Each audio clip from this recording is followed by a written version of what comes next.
إن الحمد لله نحمده ونستعينه ونستغفره ونعوذ بالله من شرور أنفسنا وسيئات أعمالنا من يهده الله فلا مضل له ومن يضلل فلا هادي له وأشهد أن لا إله إلا الله ربي وحده لا شريك له وأشهد أن محمدا عبده ورسوله يا أيها الذين آمنوا اتقوا الله حق تقاته ولا تموتن إلا وأنتم مسلمون يا أيها الناس اتقوا ربكم الذي خلقكم من نفس واحدة وخلق منها زوجها وبث منهما رجالا كثيرا ونساء واتقوا الله الذي تساءلون به والأرحام إن الله كان عليكم رقيبا يا أيها الذين آمنوا اتقوا الله وقولوا قولا سديدا يصلح لكم أعمالكم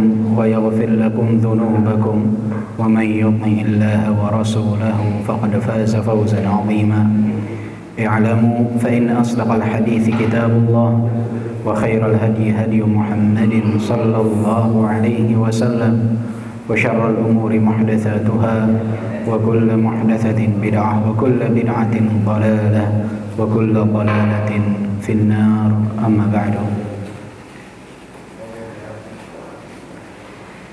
Para hadirin yang dimuliakan oleh Allah Subhanahu wa taala, alhamdulillah wa syukrulillah, di malam ini kita diberikan kesempatan dan kesehatan oleh Allah Subhanahu wa taala sehingga dapat berkumpul di dalam masjid ini melaksanakan kewajiban kita dalam pelaksanaan salat maghrib berjamaah.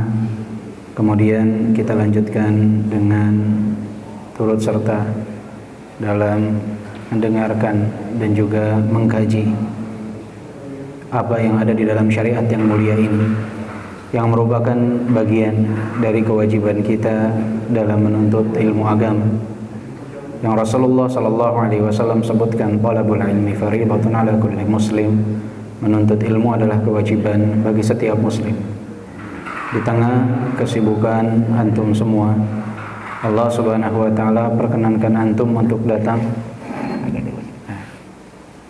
Di tengah kesibukan antum semua, Allah Subhanahu wa taala perkenankan antum untuk datang ke tempat ini melaksanakan ibadah kepada Allah Subhanahu wa taala, sesuatu yang patut untuk disyukuri.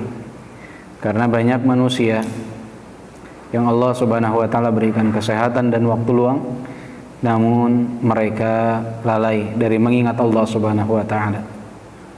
Maka keistiqomahan di jalan Allah Subhanahu wa taala, ketaatan di jalan Allah Subhanahu wa taala adalah sesuatu yang patut untuk kita syukuri terus-menerus.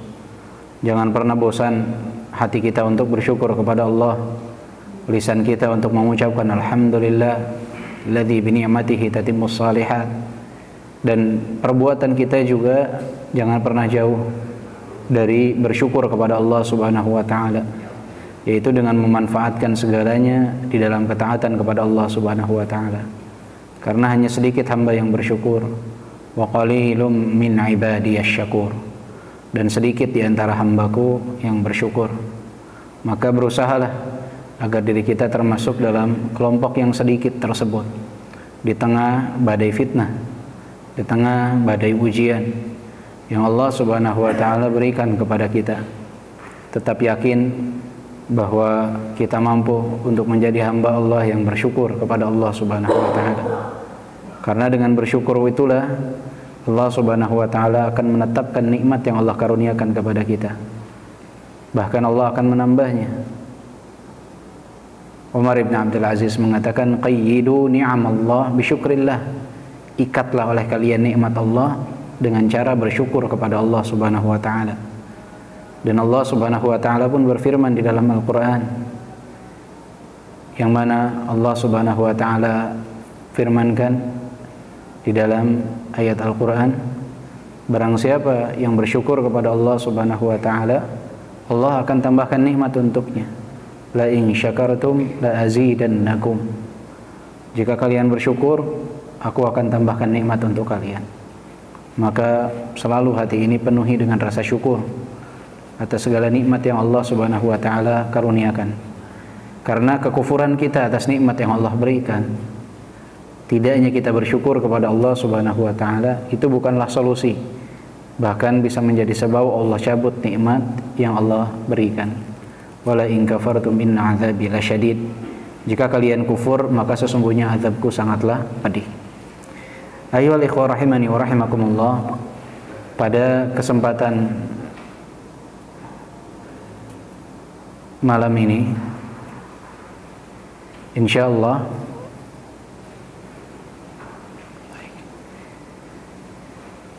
ayyuhal ikhwah rahimani wa rahimakumullah, pada kesempatan malam ini insyaallah lanjut. Oh, nggak kedengeran. Begini. Oh. Tadi jauh apa dekat jadi ini? Oh, yang betul. Begini, pas. Baik.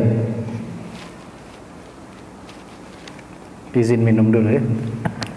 Iklan.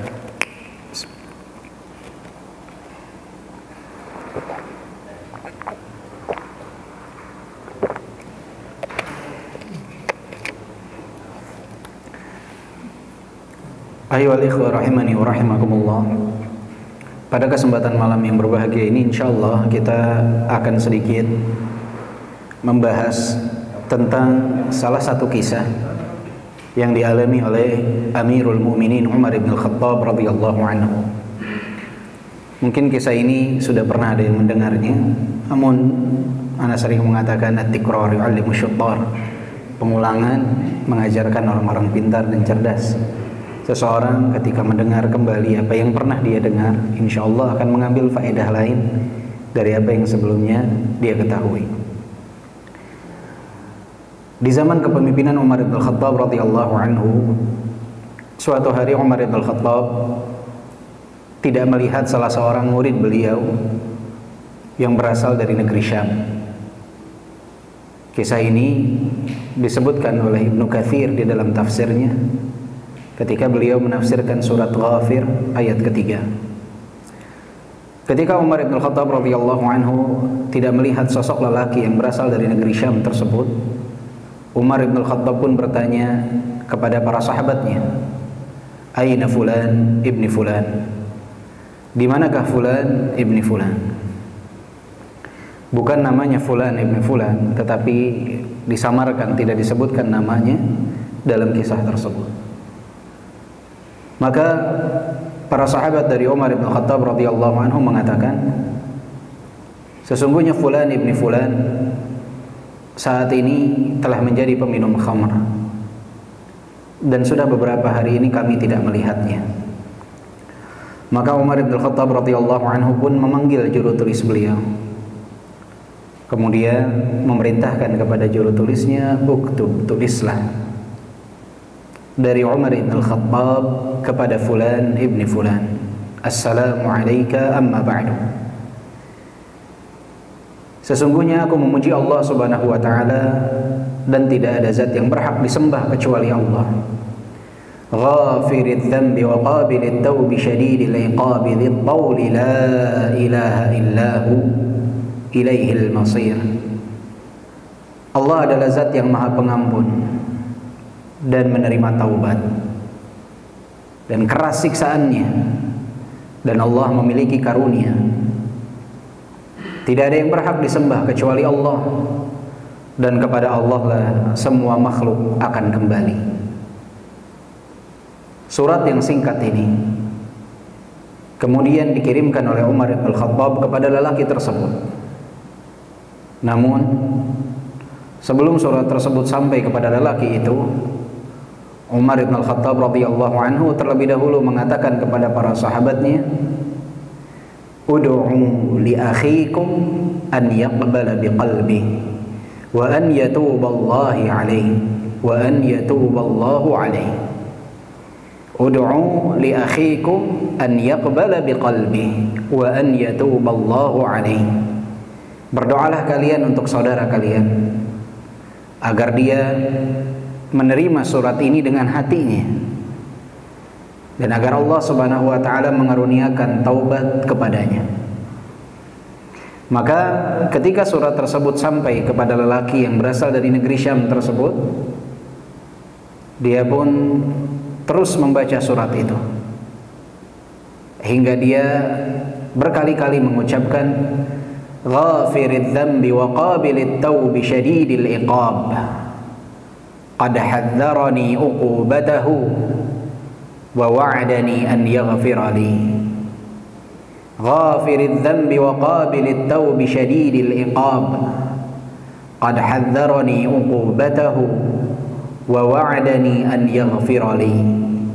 Ghafiridz dzambi wa qabilit taubi syadidil iqab qad hadzarani uqubatahu wa wa'adani an yaghfira li. Allah adalah zat yang maha pengampun, menerima taubat dan keras hukumannya. Sesungguhnya telah diperingatkan kepadaku tentang hukumannya dan dijanjikan kepadaku tentang ampunannya. Lelaki ini terus mengucapkan hal tersebut sampai menangis dan bertaubat kepada Allah dengan taubatan nasuha. Ketika kabar taubat lelaki tersebut sampai kepada Umar bin Khattab radhiyallahu anhu, maka Umar bin Khattab radhiyallahu anhu mengatakan kepada para sahabatnya, "Hakadza fasna'u." Seperti inilah yang harus kalian lakukan. Idza ra'aitum akhaakum zalla zallatan fasaddiduhu wa waffiquhu wad'ullaha lahu an yatuba 'alaihi. Jika kalian melihat saudara kalian tergelincir pada satu kesalahan, maka perbaikilah dia dan doakanlah dia agar Allah Subhanahu wa taala mengaruniakan taubat kepadanya. Wala takunu a'wanan lisyaitani 'alaihi. Janganlah kalian menjadi para penolong syaitan atas saudara kalian.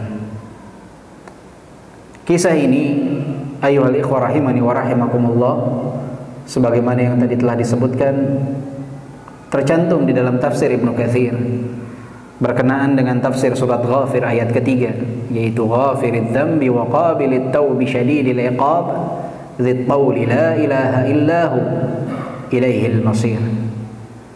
Kisah yang singkat ini memiliki banyak sekali hikmah, faedah dan pelajaran bagi kita. Banyak sekali. Di antara hikmah yang dapat kita petik, yang pertama, ya ikhwah rahimani wa rahimakumullah,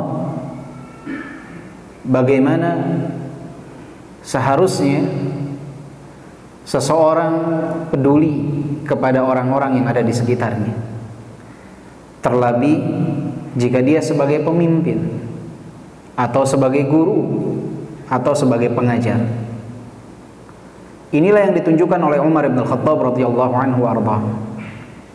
Beliau saat itu adalah seorang Amirul Mukminin, pemimpinnya kaum muslimin, tetapi tidak menghalangi beliau untuk peduli kepada orang-orang yang ada di sekitarnya.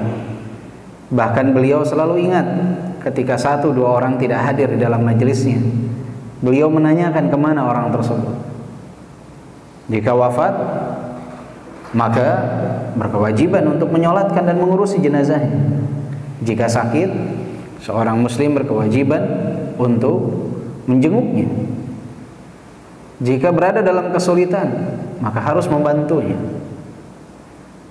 Sikap peduli kepada orang yang ada di sekitar, hal tersebut tertanam di dalam diri Umar bin Khattab, dan ini yang harus kita miliki. Kepekaan kepada orang yang ada di sekitar kita. Kemana dia?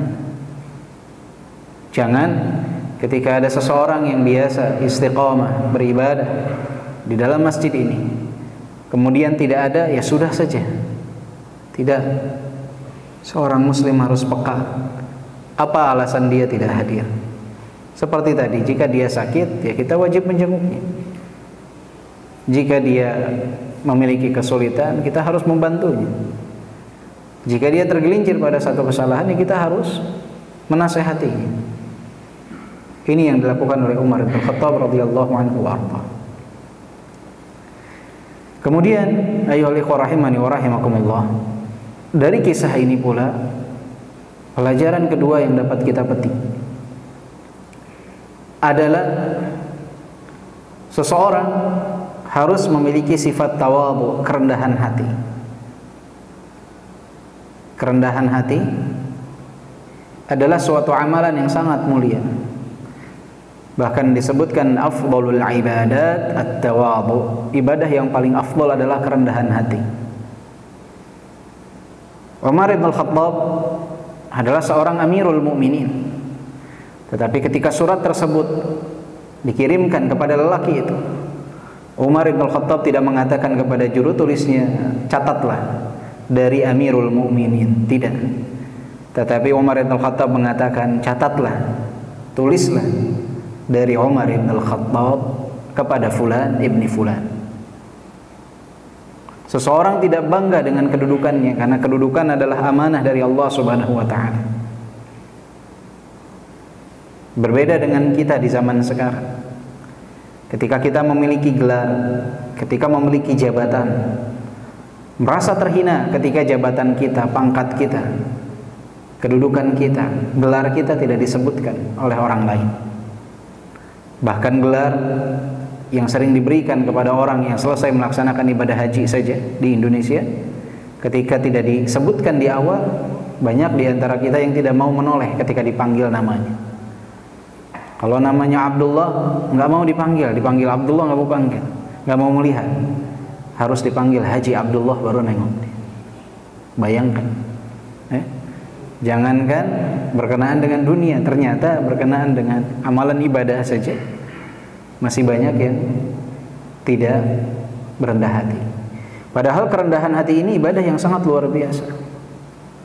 La yadkhulul jannah man kana fi qalbihi mithqalu dzarratin min kibr. Tidak akan pernah masuk surga barang siapa yang dalam dirinya terdapat satu biji dzarrah dari rasa sombong. Keangkuhan, kesombongan akan menghalangi seseorang masuk ke dalam surganya Allah Subhanahu wa taala. Maka berendah hatilah. Karena yang membedakan seseorang dengan orang lain hanya ketakwaan di sisi Allah Subhanahu wa taala. Inna akramakum indallahi atqakum. Sesungguhnya yang paling mulia di antara kalian adalah yang paling bertakwa. Bukan yang paling kaya, bukan yang paling tinggi jabatannya. Karena semua berasal dari Bani Adam. Semuanya adalah Bani Adam, berasal dari Nabi Adam alaihissalam. Maka tidak perlu kita sombong dengan perkara dunia yang kita miliki. Dan kita sebagai seorang manusia, ketika bertemu dengan orang yang memiliki kedudukan dunia lebih tinggi dari harta, pangkat, dan jabatan, jangan pernah merendahkan diri kita. Begitupun ketika bertemu dengan yang lebih rendah dalam kedudukan dunia, jangan pernah meninggikan diri kita.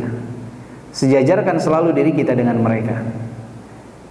Ketika kita bertemu dengan yang lebih bawah, sejajarkan diri kita agar dia mengetahui bahwa kelebihan kedudukan dunia kita bukan berarti kita itu lebih mulia dari dirinya. Bukan berarti kita memiliki keistimewaan dari dirinya. Dan ketika bertemu dengan orang yang lebih tinggi dalam kedudukan dunia, sejajarkan diri kita dengan mereka agar dia faham dan sadar bahwa kelebihan dunianya bukan berarti dia lebih mulia dari kita. Itulah yang disebutkan oleh Ibnul Mubarak rahimahullah ketika menjelaskan tentang puncak dari kerendahan hati. Kemudian hikmah lain yang dapat kita petik ayyuhal ikhwah rahimani wa rahimakumullah dari kisah tersebut, Allah Subhanahu wa taala disebutkan dalam ayat itu ghafiridz dzambi wa qabilit taubi syadidil iqab.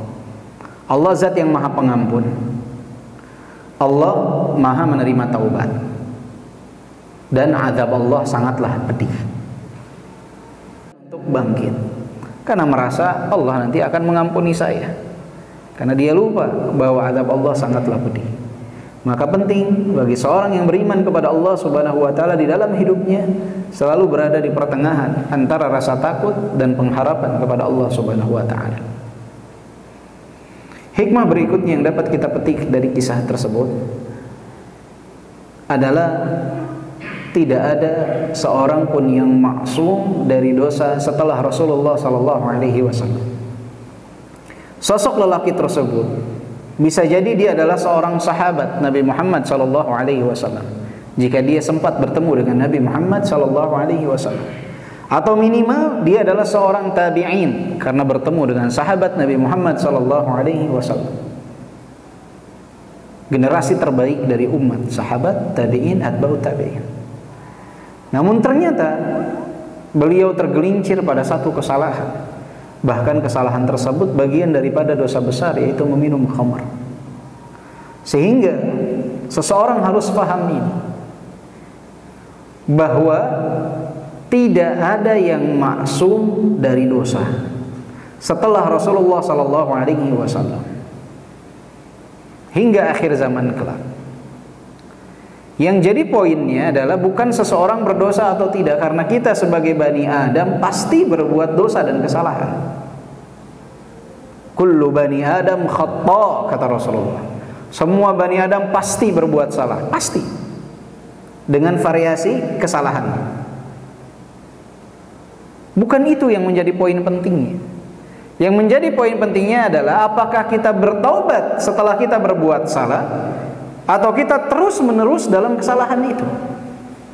Karena Rasulullah mengatakan wa khairul khatta'ina tawwabun, dan sebaik-baik orang yang berbuat dosa, yang berbuat salah adalah mereka yang bertaubat dari kesalahannya.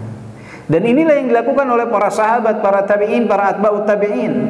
Mereka generasi terbaik dari umat ini ketika berbuat kesalahan bersegera untuk bertaubat. Berbeda dengan kita yang menunda-nunda taubat, seakan-akan kita akan hidup selamanya. Saat akan tidur menunda taubat, mengatakan saya akan taubat ketika nanti bangun di pagi hari ketika sholat subuh. Tidak tahu dia ternyata tidur tersebut adalah tidur terakhir dia dalam dunia ini. Wafat dalam keadaan sedang tidur, belum sempat bertaubat.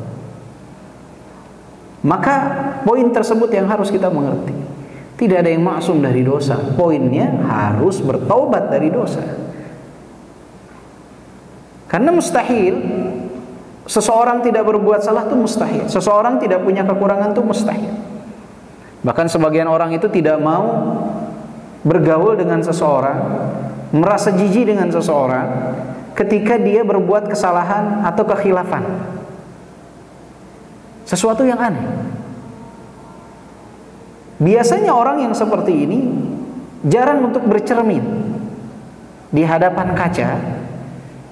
Andai saja kaca tersebut dapat membongkar aib dia, maka pada hakikatnya ketika dia bercermin, dia sedang tenggelam dalam lumpuran dosa. Hanya saja dia hanya selalu ingat kepada dosa orang lain dan lupa akan dosa diri. Al-Fudail bin Iyad rahimahullah mengatakan, man talaba akhan bila aibin baqiya bila akhin. Siapa yang berharap, berkeinginan untuk memiliki kawan yang tidak memiliki aib, tidak memiliki kekurangan, maka selamanya dia tidak akan pernah memiliki kawan. Mustahil. Orang berbuat salah sesuatu yang wajar. Yang terpenting adalah dia segera bertaubat atau tidak. Bukan terus terombang-ambing dalam kesalahan. Bukan ketika dinasehati antum taubat, namanya juga manusia pasti salah. Bukan. Masya Allah, langsung bertobat kepada Allah Subhanahu wa ta'ala. Hikmah lain yang dapat kita petik dari kisah tersebut, ayyuhal ikhwah rahimani wa rahimakumullah,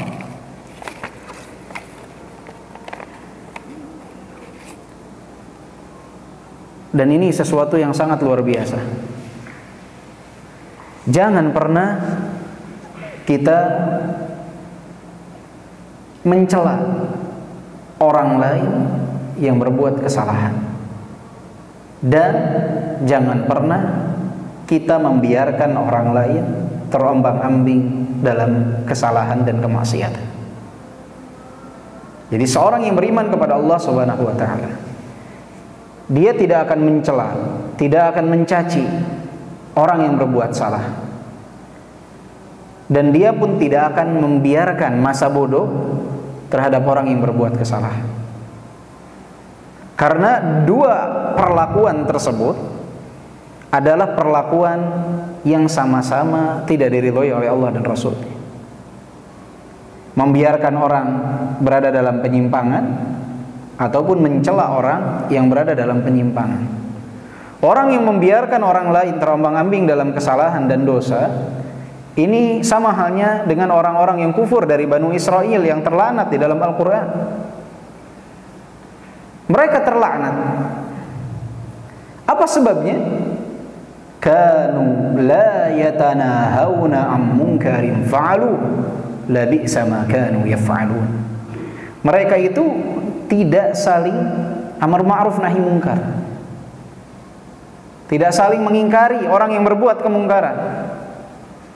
Labi'sa ma kanu yaf'alun, sungguh buruk apa yang mereka lakukan, kata Allah Subhanahu wa taala.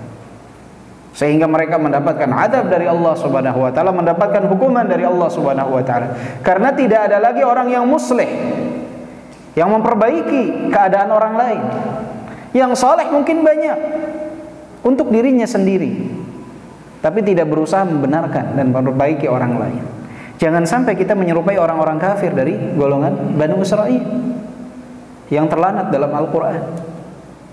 Kita harus berbeda dari mereka. Jangan membiarkan saudara kita dan merasa masa bodoh dengan mereka. Dan jangan juga kita mencela mereka, menggibahi mereka, mencaci maki orang yang berbuat kesalahan. Karena kesalahan yang mereka lakukan tidak bisa menjadi pembenaran bagi kita untuk mencela dan mencaci mereka, apalagi juga menggibahi mereka. Sekarang kalau ada seseorang berbuat salah, itu langsung, tahu si fulan, Masya Allah, kemarin ana lihat alif, ba, ta, sa, jim disebutin semua, digibahi. Seakan-akan ini kesalahannya berhak bagi dia untuk menggibahi si fulan tersebut, karena kesalahan yang dilakukan oleh si fulan. Padahal Ibnu Qayyim rahimahullah di dalam kitab Madarijus Salikin mengatakan, inna ta'yiraka li akhika bi dzambihi a'zamu ithman min dzambihi wa ashaddu min ma'siyatihi. Sesungguhnya celaan dan cacian kalian kepada saudara kalian yang berbuat dosa dan kesalahan, hal tersebut dosanya jauh lebih besar dan lebih buruk dari kemaksiatan yang dia lakukan. Jadi ketika kita mencela orang yang bermaksiat, dosa kita dalam mencela itu lebih besar dari dosa dia, dan lebih terhina di sisi Allah Subhanahu wa taala, dan lebih buruk dari kemaksiatan yang dia lakukan. Maka kita tidak boleh berada di antara salah satu dari keduanya. Jangan membiarkan, jangan pula mencela dan mencaci. Kita harus berada di tengah, menasehati dengan cara yang hikmah dan bijak, mendoakan agar Allah Subhanahu wa taala memberikan hidayah kepada saudara kita. Karena banyak di zaman sekarang orang yang tadinya berada dalam keistiqomahan, ketika dia tergelincir dalam kesalahan, dibiarkan oleh orang-orang yang ada di sekitarnya, dia semakin tenggelam dalam samudra kemaksiatan, semakin jauh. Mengapa? Karena orang-orang soleh tadi membiarkannya, ahlu maksiat menarik dia. Masa bodoh. Kebalikannya juga, ada orang yang ketika tergelincir dalam kesalahan, orang-orang soleh ini mencela dia, menggibahi dia, sehingga dia enggan untuk kembali ke dalam keistiqomahan karena merasa putus asa atas rahmat Allah Subhanahu wa taala, merasa bahwa diri dia kotor untuk masuk kembali ke dalam ketaatan. Oleh sebab itu Umar bin Khattab radhiyallahu anhu mengatakan apa? Wala takunu a'wanan lisyaitani alaihi. Janganlah kalian menjadi para penolong syaitan atas saudara kalian. Di awalnya beliau mengatakan hakadha fasna'u, seperti ini yang harus kalian lakukan. Idza ra'aitum akhakum zalla zallatan, jika kalian melihat saudara kalian tergelincir dalam kesalahan, apa yang dilakukan? Fasaddiduhu wa waffiquhu wa da'ullaha lahu an yatuba alaihi. Perbaiki dia, benarkan dia, dan doakanlah agar dia diberikan hidayah oleh Allah Subhanahu wa taala, agar dia bertobat kepada Allah Subhanahu wa taala. Ini yang harus kita lakukan. Jangan membiarkan, jangan mencela dan mencaci. Ini diantara hikmah yang dapat kita petik dari kisah yang disebutkan oleh Ibnu Katsir rahimahullah di dalam tafsir surat Ghafir ayat ketiga. Kisah Umar ibn al-Khattab radhiyallahu anhu dengan seorang lelaki yang berasal dari negeri Syam, yang bisa saja dia adalah seorang sahabat atau tabi'in, tergelincir pada satu kesalahan, bahkan kesalahannya bukan kesalahan yang biasa, namun meminum khamr. Namun lihatlah bagaimana perlakuan dari Umar ibn al-Khattab radhiyallahu anhu dalam menangani ketergelinciran yang terjadi pada orang yang ada di hadapannya. Dan lihatlah bagaimana cara Umar ibn al-Khattab ketika memberikan nasihat, tidak panjang lebar. Bagaimana Umar ibn al-Khattab dalam memberikan nasihat, tidak memberikan nasihat di atas mimbar, menunjuk orangnya di depan khalayak ramai. Tidak. Kenapa? Karena menasehati secara alanian di hadapan orang banyak sama saja dengan celaan kepada orang tersebut. Kata Imam Syafi'i, nasihat yang ditujukan dalam keadaan khalayak ramai itu bukan nasihat pada hakikatnya, tapi apa? Qadah, celaan. Ya, ketika ditunjuk orangnya, beda dengan nasihat umum. Tapi ditunjuk orangnya, itu bukanlah jalannya para salaf dalam menasehati. Dan lihatlah apa yang dituliskan oleh Umar ibn al-Khattab. Umar ibn al-Khattab mengatakan, min Umar ibn al-Khattab ila fulan ibn fulan, assalamu alayka amma ba'du. Sesungguhnya aku bersyukur kepada Allah, memuji Allah, dan tidak ada zat yang berhak disembah kecuali Allah. Langsung menyebutkan ayat Al-Quran, ghafiridz dzambi wa qabilit taubi syadidil iqab dzit tawri la ilaha illahu ilaihil masir. Surat Ghafir ayat ketiga. Langsung mencantumkan ayat Al-Quran, karena sebaik-baik nasihat adalah firman Allah Subhanahu wa taala. Fa inna asdaqal hadithi kitabullah. Sebenar-benarnya perkataan, sebaik-baiknya perkataan adalah perkataan Allah. Maka seseorang yang mengaku sebagai orang yang beriman kepada Allah Subhanahu wa taala selalu mengedepankan ayat-ayat Allah Subhanahu wa taala. Di zaman sekarang orang banyak merangkai kata, menganggap bahwa kata-katanya lebih indah. Selelah apapun antum merangkai kata, sepanjang apapun kata yang antum merangkai, seindah apapun puisi yang antum tuliskan, tidak akan pernah mengalahkan ayat suci Al-Quran. Orang yang membacanya bisa gemetar, menangis. Berapa banyak kita dengarkan kisah taubat orang lain, para salaf, itu hanya ketika mendengar satu ayat.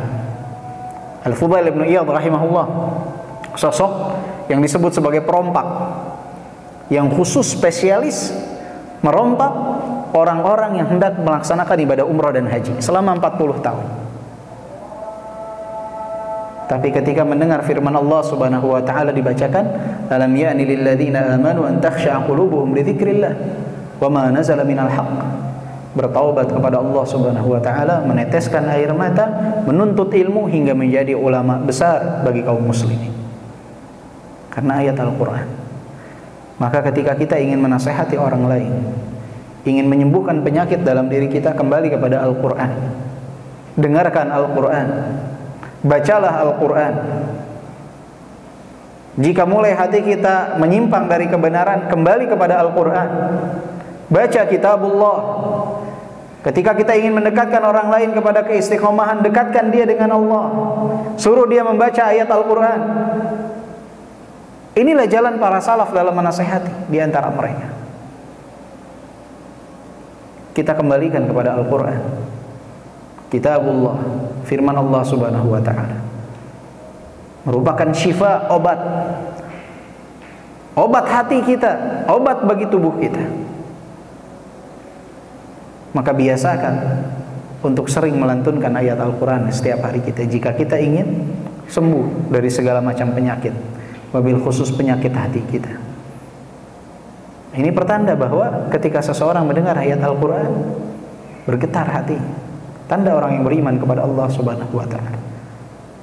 Maka itulah ya ibadallah, secara singkat kisah dari Umar ibn Khattab radhiyallahu anhu yang disebutkan oleh Ibnu Katsir di dalam tafsirnya, tafsir surat Ghafir ayat ketiga. Bagi antum nanti yang mau membaca kembali kisah tersebut, dapat kembali kepada tafsir Ibnu Katsir surat Ghafir ayat ketiga. Semoga apa yang disampaikan oleh anak bermanfaat untuk anak pribadi dan kita semua. Semoga Allah Subhanahu wa taala mengaruniakan kepada kita keistiqomahan di jalan Allah, selalu mampu untuk bertaubat kepada Allah Subhanahu wa taala. Semoga Allah Subhanahu wa taala wafatkan kita dalam keadaan husnul khatimah. Amin ya rabbal alamin. Ada yang mau menambahkan atau azan dulu? Baik, kita azan dulu ya. Allah. Ya, Allah. Tadi dijelaskan soal penggunaan istilah haji untuk yang sudah berhaji misalnya. Tapi di satu sisi kalau dari kita ini yang memanggil orang dengan sebutan haji sebagai bentuk penghormatan, apakah dianjurkan atau bagaimana? Baik. Jazakallah khair. Jadi bagaimana dengan penyebutan gelar haji? Kita memanggil orang lain dengan sebutan Pak Haji atau Ibu Haji, apakah dibolehkan atau tidak? Yang pertama, ya ikhwah rahimani wa rahimakumullah, penyebutan gelar dalam salah satu rangkaian ibadah itu tidak pernah dikenal di zaman para salaf terdahulu. Makanya kita tidak pernah mendengar Haji Umar bin Khattab, Haji Utsman bin Affan, dan yang semisal dengannya. Gelar tersebut memang mayoritas ada di Indonesia, ataupun di negara lain pun kadang disebutkan gelar itu. Biasanya panggilan Al-Hajj, kitanya Pak Haji, itu diberikan untuk mereka yang sering melaksanakan ibadah haji. Jadi bukan satu kali saja. Di Timur Tengah itu dilakukan juga ya. Di negeri Yaman juga untuk orang yang paling banyak di kampungnya biasanya melaksanakan haji, itu digelari dengan panggilan Al-Hajj. Artinya orang tersebut sering melaksanakan ibadah haji. Itu pun kalau tidak salah di Mesir. Di Indonesia gelar ini konon diberikan dikarenakan dahulu kaum penjajah di Indonesia ingin mengelompokkan siapa mereka yang datang atau kembali dari pelaksanaan ibadah haji yang biasanya menjadi para tokoh penggerak agar mudah untuk mengontrol mereka. Sehingga mulailah gelar tersebut disematkan. Jika kita yang melaksanakan ibadah haji, sebaiknya nama tersebut tidak kita tambahkan di depan nama kita. Mengapa demikian? Yang pertama, untuk menjaga keikhlasan kita. Karena yang paling sulit menjaga amalan itu setelah amalan tersebut dilaksanakan. Sebelum dan di saat lebih mudah daripada setelah amalan itu dilakukan. Maka ini untuk menjaga keikhlasan kita. Yang kedua, bagaimana dengan kita memanggil panggilan seseorang dengan panggilan Pak Haji atau Bu Haji, dibolehkan atau tidak? Nah, itu nanti tergantung dari urf di satu tempat. Jika panggilan tersebut, jika kita sebutkan, jika kita tidak sebutkan, akan membuat dirinya tersinggung, akan membuat dirinya marah, dan akan menimbulkan kemudaratan yang besar, maka sebaiknya secara perlahan di awal kita tetap memanggil panggilan itu, sambil kita memberitahukan dia tentang bagaimana yang terbaik jalan dalam menjaga keikhlasan, sehingga nanti keengganan panggilan itu muncul dari dia sendiri. Kemudian yang kedua, kita pun harus melihat bahwa apakah ketika kita memanggil seseorang dengan panggilan Pak Haji atau Bu Haji tersebut, hal tersebut kira-kira akan membuat dia merasa tinggi, merasa angkuh atau tidak. Jika itu yang muncul, maka sebaiknya kita panggil dengan panggilan lain. Panggil dengan panggilan yang lain. Tadi yang pertama itu kalau kita lihat sih sepertinya biasa saja di lingkungan kita, ya Pak Haji, panggilan biasa saja. Maka hal tersebut mungkin kita rubah secara perlahan, sampai nanti dia sendiri yang bilang, saya nggak usah dipanggil Pak Haji, panggil nama saja. Yang kedua, jika kita lihatnya akan menimbulkan ketinggian, kesombongan, keangkuhan, maka kita tidak boleh menolong saudara kita dalam hal tersebut, karena kita sama saja membantu dia untuk sombong, ya. Karena pujian kepada seseorang di hadapannya itu adalah sesuatu yang akan menyulitkan dia untuk menjaga kerendahan hati dia, ya, termasuk panggilan Pak Haji tersebut. Ya memang kita tinggal di Indonesia, ya panggilan ini sudah menjamur ya. Maka antum tinggal lihat saja orangnya masuk kategori mana. Masuk kategori mana. Ya tujuan kita memang untuk penghormatan biasanya. Ya, kita panggil Pak Haji itu untuk menghormati dia. Tapi jika menimbulkan kesombongan dan keangkuhan sebaiknya ditinggalkan. Atau jika kita lihat nggak terlalu bukan ke arah sana, maka kita perlahan memberikan masukan kepada dia hingga nanti dia sendiri enggan untuk dipanggil dengan nama tersebut. Intinya jangan sampai menimbulkan kemudaratan yang jauh lebih besar. Nah, jangan sampai gara-gara antum nggak panggil Haji, akhirnya dia nggak mau bertegur sapa sama antum. Akhirnya hubungan jadi rusak dengan tetangga misalnya. Maka itu tidak diinginkan dalam syariat. Jangan sampai kita mengingkari kemungkaran dengan kemungkaran yang lebih besar. Maka harus dengan hikmah dan bijak. Allahu a'lam bishawab. Ada lagi? Kalau nggak ada yang nanya.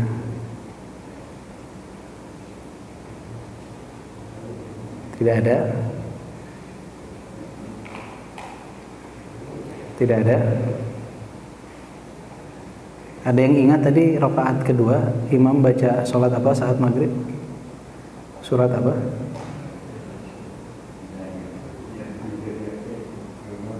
Hah? Ingat gak? Hah? Hah?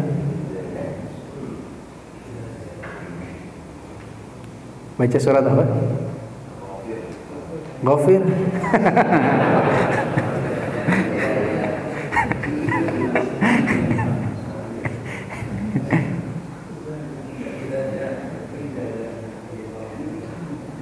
Tidak aja. Benar gak yang lain? Betul. Berarti benar. Konsentrasi fokus. Rakaat pertama baca surat apa? Masbuk.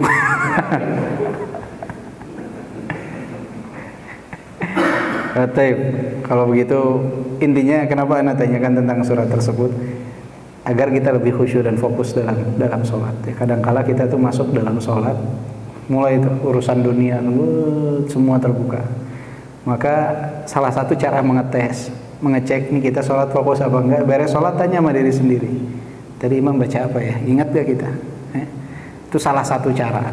Apakah kita fokus atau tidak di dalam sholat kita?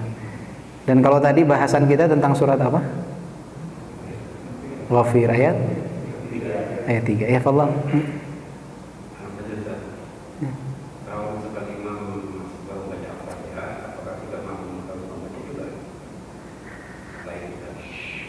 Ya, ini ada khilaf di kalangan para ulama, apakah makmum turut membaca di belakang imam atau tidak. Sebagian ulama mengatakan bahwa qiraatul imam qiraa'ah liman khalfah, ya. Bacaan imam itu bacaan bagi siapa yang ada di belakangnya. Namun sebagian ulama juga tetap mewajibkan kita membaca Al-Fatihah. Di antaranya Imam Syafi'i rahimahullah mewajibkan hal tersebut. Kalau di zaman sekarang Syekh Muqbil Al-Wadi rahimahullah tetap mewajibkan membaca surat Al-Fatihah bagi makmum dengan dalil hadis yang menyebutkan la salata liman lam yaqra bi Fatihatil kitab. Tidak sah salat seseorang yang tidak membaca surat Al-Fatihah. Ini khilaf di kalangan para ulama. Maka insya Allah perkara di sini luas. Jika mencukupkan untuk mendengar saja, maka insya Allah juga tercatat dalam amalan. Namun jika hendak membaca juga Al-Fatihah tersebut sebagaimana pendapat Imam Syafi'i dan di zaman sekarang Imam Al-Wadi, itu pun dibolehkan insya Allah. Kalau Anda sendiri lebih condong kepada pendapat kedua. Tapi ya ini tadi ini perkara yang luas, maka silahkan. Akan tetapi yang perlu diingat bahwa seseorang itu terhitung satu rakaat itu ketika dia mendapatkan ruku, ya. Karena ada di sebagian tempat yang mana mereka itu mengatakan qiraatul imam qiraa'ah liman khalfah, bacaan imam bacaan bagi siapa yang di belakangnya. Sehingga ketika dia datang melaksanakan sholat dan imam sudah mengucapkan alhamdulillahirabbil alamin, dia baru takbir, mereka tidak menghitung itu sebagai satu rakaat dengan dalih bahwa karena Al-Fatihah ini adalah rukun sholat, dan rukun sholat itu harus dibaca, bagi makmum bacaannya itu bacaan imam, maka dia harus mendengar seluruh bacaan imam dari mulai bismillah sampai waladhdallin, sampai selesai. Maka kalau kurang satu ayat saja tidak sah sholat dia, karena dia tidak mendengarkan Al-Fatihah secara full. Nah, ini ada sebagian orang yang berpendapat seperti itu, namun pendapat seperti ini tidak pada tempatnya dan tidak ada salaf yang mengatakan seperti itu. Maka jika antum mengambil pendapat bacaan imam bacaan bagi siapa yang ada di belakangnya, maka ketika antum datang imam sedang baca waladhdallin misalkan, maka tetap terhitung bagi antum satu rakaat, karena ada hadis Abu Bakar yang menyebutkan bahwa yang maknanya dari hadis tersebut bahwa ketika beliau masbuk dan menyusul dalam kondisi ruku, Rasulullah tidak menyuruh beliau untuk mengulangi sholatnya atau menambah satu rakaat, sehingga tetap terhitung satu rakaat. Jadi perkara di sini luas insyaallah. Tafadhol bagi yang mau membaca, tafadhol juga bagi yang tidak. Dan jika antum lebih condong kepada pendapat untuk membaca, maka jangan bentrok dengan bacaan imam. Dapat dibaca di sela-sela bacaan imam, atau dapat dibaca setelah imam baca Al-Fatihah. Contohnya, ketika antum mau baca, imam baca Alhamdulillahirabbil alamin, dia berhenti sejenak sebelum melanjutkan ayat berikutnya, antum baca Alhamdulillahirabbil alamin, Ar-Rahmanir-Rahim, Ar-Rahmanir-Rahim, seperti itu. Atau setelah imam waladhdallin amin baru baca Al-Fatihah. Ini bagi yang berpendapat untuk tetap harus membaca, ya. Allahu a'lam bishawab. Mungkin itu, ya. Udah jam 7:15. Kita tutup dengan doa kafaratul majlis. Subhanakallahumma bihamdika asyhadu an la ilaha illa anta astaghfiruka wa atubu ilaik. Walhamdulillahirabbil alamin. Assalamualaikum warahmatullahi wabarakatuh.